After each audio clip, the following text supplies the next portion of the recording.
All right, let's get right into it. Welcome to this explainer on what I like to call the traffic jam above the heart, otherwise known as superior vena cava obstruction. Now, today we are definitely not just going to memorize a dry list of symptoms. Nope. We're going to build your understanding of this incredibly visual, kind of mind-blowing clinical phenomenon entirely from first principles. As you'll see, by the time we wrap up, you'll be able to look at a patient and trace exactly what's going on under their skin just by understanding the basic mechanics of human plumbing. So let's dive in.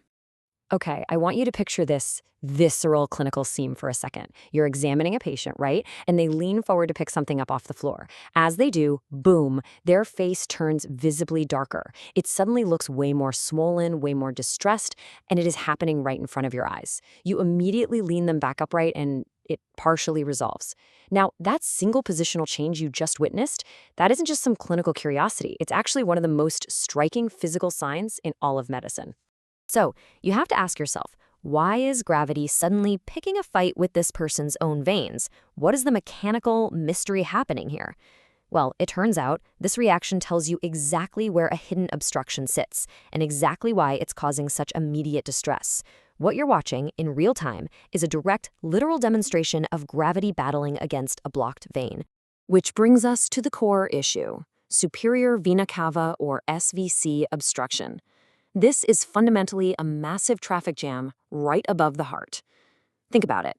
The SVC is the absolute sole drainage conduit for venous blood returning from the head, the neck, and both upper limbs back to the right atrium.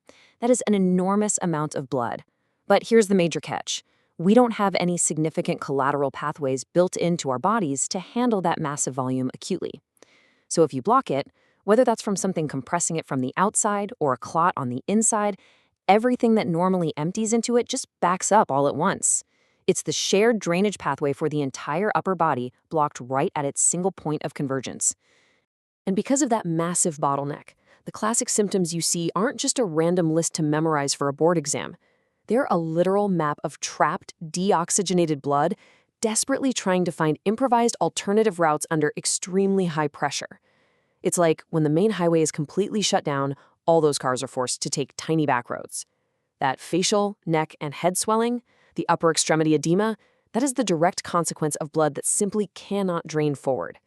The dusky discoloration, the cyanosis, that plethora, that reflects the relative deoxygenation of all that trapped stagnant blood. And when you see those distended veins popping out over the chest wall, specifically above the nipple line, you're looking directly at the body's improvised collateral circulation. Those are tiny, superficial veins that were absolutely never meant to carry this kind of volume, and now they're visibly engorged, trying to bypass the blockade. Now, this congestion doesn't just look alarming. It can become incredibly dangerous very quickly. Hoarseness of voice, for instance, is a huge warning sign. This happens either from a mass directly compressing the recurrent laryngeal nerve or literally from laryngeal edema caused by the venous backup itself.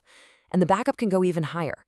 In severe cases, this venous congestion extends all the way up into the skull to cause papilledema and eventually life-threatening cerebral edema. The brain simply cannot drain its venous blood. This intense, life-threatening pressure explains exactly why our opening scenario, the patient leaning forward, happens at all. It's purely 100% mechanical. When we're sitting in an upright posture, gravity is actually assisting our venous drainage. It's pulling blood down through the path of least resistance, offering just a tiny bit of help to a failing system. But the second that patient leans forward or lies completely flat, that gravitational assistance is completely removed. The drainage system fails outright, and the congestion visibly instantly worsens. So what's usually causing this massive anatomical roadblock in the first place? Well, the number you really need to keep in mind is 80%. Roughly 80% of all SVC obstruction cases are caused by intrathoracic malignancy. And the single most common culprit by far is bronchogenic carcinoma, specifically non-small cell lung cancer. Right behind that, you're looking at non-Hodgkin lymphoma, most commonly the diffuse large cell subtype. Because SVC obstruction is fundamentally a mediastinal mass problem, you absolutely have to know what actually lives in the anterior mediastinum. And to chunk this knowledge, we're going to bring back a classic medical school mnemonic that honestly never goes out of style, the 4 T's. If you see a mass in that space, you need to think thyroid, specifically one with a retrosternal extension, think thymoma, think teratoma, which represents the germ cell tumors, and of course, think terrible lymphoma. Having this anatomical roadmap in your head is crucial to quickly identifying the malignant culprits. But hey, it's not always cancer, right? You can definitely see this with things like fibrosing mediastinitis, sarcoidosis, or even tuberculosis. Sometimes, large aortic aneurysms can exert enough direct compressive force to just squash the vein closed. But what's really fascinating, and perhaps most surprising, is the rise of modern iatrogenic causes.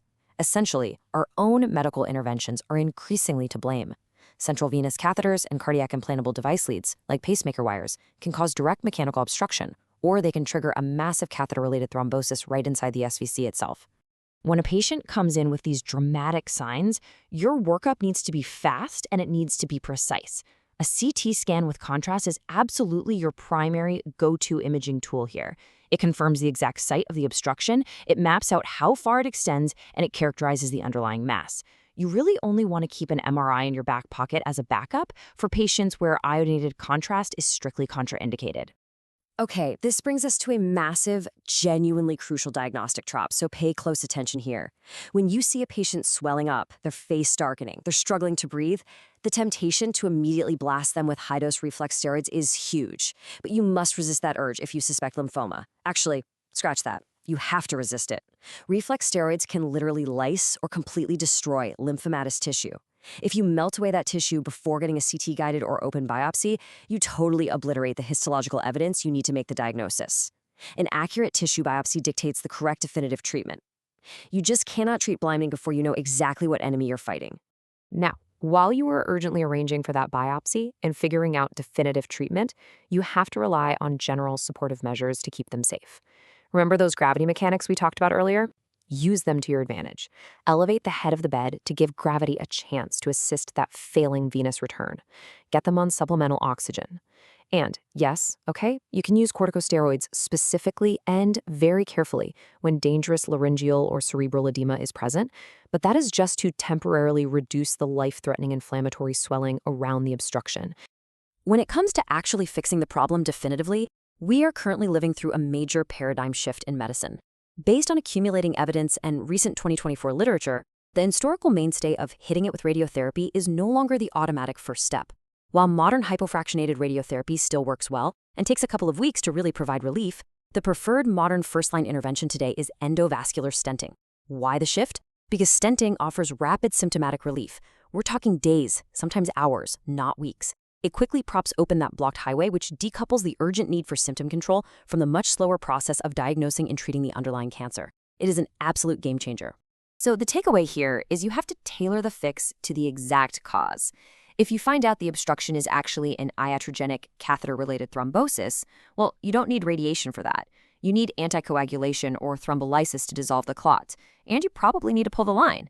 And for those incredibly rare cases where endovascular stenting fails or just isn't anatomically feasible, surgical bypass remains a fallback option. Most classically, they'll create a conduit from the jugular vein directly down to the right atrial appendage.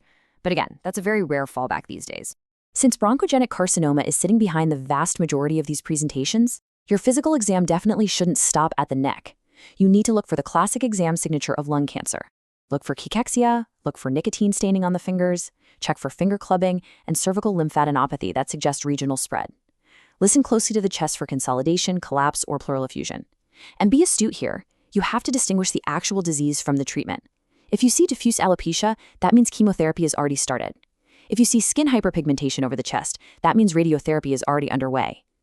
When you really understand the anatomy, when you truly grasp the plumbing of the human body from first principles, a mysterious, terrifying symptom like a patient's face darkening when they lean forward suddenly makes perfect, logical sense.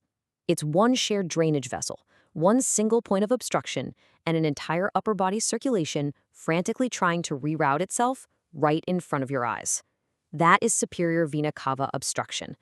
So I have to ask, what will you look for the next time you see these signs? If this explainer helped you see the human body a bit more clearly today, please hit that like button. Jump into the comments with your thoughts or any questions you might have, and definitely subscribe to the channel so you never miss an explainer. Oh, and let us know what complex topics you want us to break down next. Thanks for hanging out, and we'll see you next time.